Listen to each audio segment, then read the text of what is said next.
বাংলাদেশের সাবেক প্রধানমন্ত্রী শেখ হাসিনার পতনে যুক্তরাষ্ট্রের কলকাঠি নাড়ার অভিযোগ আরও একবার উড়িয়ে দিয়েছেন মার্কিন জাতীয় নিরাপত্তা উপদেষ্টা জ্যাক সুলিভান।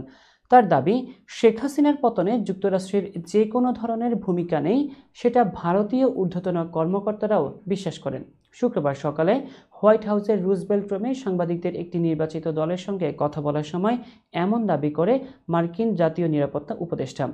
খবর হিন্দুস্তান টাইমসের প্রতিবেদন বলছে, বাংলাদেশে রাজপথের বিক্ষোভ এবং শাসন ব্যবস্থার পরিবর্তনের পেছনে মার্কিন ভূমিকার ধারণা এবং অভিযোগকে অযৌক্তিক বলে অভিহিত করে জ্যাক সুলিভান জানিয়েছেন, ঊর্ধ্বতন ভারতীয় কর্মকর্তারাও বিশ্বাস করেন না যে ঢাকার ঘটনার পিছনে যুক্তরাষ্ট্রের কোনো হাত ছিল।